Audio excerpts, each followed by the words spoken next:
বাংলার সময়ের সাথেই থাকুন। আজ রাজধানী ঢাকার গুলশানে বিএনপি চেয়ারম্যানের কার্যালয়ের সামনে এক ব্যতিক্রমধর্মী সমাবেশ অনুষ্ঠিত হয়েছে। সারা দেশে প্রায় ৬৪ জেলা ও প্রতিটি ইউনিয়ন থেকে আগত তারেক জিয়া পরিষদের নেতাকর্মীরা এই কর্মসূচিতে অংশগ্রহণ করেন। বিভিন্ন জেলা ও বিভাগ থেকে আগত অসংখ্য কেন্দ্রীয় ও তৃণমূল পর্যায়ের নেতাকর্মীদের উপস্থিতিতে পুরো এলাকা উৎসবমুখর হয়ে ওঠে। তারেক জিয়া পরিষদ দেশনেত্রী বেগম খালেদা জিয়ার অনুমতিক্রমে ২০০৮ সাল থেকে ধারাবাহিকভাবে রাজনৈতিক ও সামাজিক কর্মকাণ্ড পরিচালনা করে আসছে। দলের নেতাকর্মীদের ভাষ্য অনুযায়ী দীর্ঘ আন্দোলন সংগ্রামের মধ্য দিয়ে সংগঠনটি আজ একটি সুদৃঢ় ভিত্তির ওপর দাঁড়িয়ে আছে।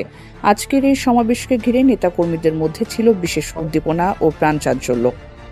সমাবেশে আয়োজকরা জানান, তারুণের অহংকার ও বিএনপির ভারপ্রাপ্ত চেয়ারম্যান তারেক রহমান আজ তারেক জিয়া পরিষদের নেতৃবৃন্দের সঙ্গে সাক্ষাৎ করবেন। এই ঘোষণায় কর্মসূচিকে আরও তাৎপর্যপূর্ণ করে তোলে। সমাবেশে বক্তব্য রাখেন সাবেক ছাত্রনেতা ও তারেক জিয়া পরিষদের আহ্বায়ক আমিনুল ইসলাম সোহাগ। এছাড়াও বক্তব্য দেন কেন্দ্রীয় যুগ্ম আহ্বায়ক ডক্টর নাসিমা ইসলাম চৌধুরী বৃষ্টি সহ সংগঠনের অন্যান্য কেন্দ্রীয় নেতৃবৃন্দ। বক্তারা বলেন, তারেক রহমানের নেতৃত্বেই দেশে গণতন্ত্র পুনরুদ্ধার সম্ভব। আগামী দিনে তারেক জিয়া পরিষদ রাজপথে আরও সক্রিয় ও কার্যকর ভূমিকা পালন করবে বলেও তারা আশাবাদ ব্যক্ত করেন।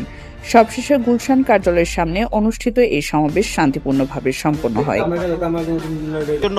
আমাদের অবস্থানটা ওনাকে একটু বোঝানোর জন্য আজকে আমরা তারেক রহমানের সাথে দেখা করার জন্য সবাইকে নিয়ে আসছি।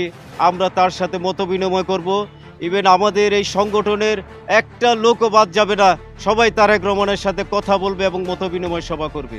আমরা আমাদের তারেক জিয়া ভাইয়ার ৩১ দফা শুধু আজকে নয়, যেই দিন থেকে উনি এটা দিয়েছেন সেই দিন থেকে আমরা প্রতিটি ঘরে ঘরে প্রতিটি এলাকায় যার যার এলাকায় আমরা এটা বিলি বন্টন করেছি, আমরা কাজ করেছি এবং আমাদের মনে হয় আমরা প্রত্যেকটা আসনই আমরা পাশ করার আমাদের সম্ভাবনা আছে। অনেক দূর এগিয়ে গিয়েছি। আমাদের প্রত্যেক ৬৪ জেলায় কমিটি আছে, উপজেলায় কমিটি আছে, ইউনিয়ন পরিষদে অফিস আছে। আমরা শুধু যে রাজনৈতিক কর্মকাণ্ড করছি আমাদের দলীয় সাংগঠনিকভাবে তা না, আমরা বিভিন্ন ধরনের সামাজিক কর্মকাণ্ডেও যুক্ত আছি এবং সামনে যে আসন্ন নির্বাচন, এতেও আমাদের প্রচুর কর্মীরা ইনভলভ আছে। বাংলার সময় ব্রেকিং নিউজ ২৪ ঘন্টা।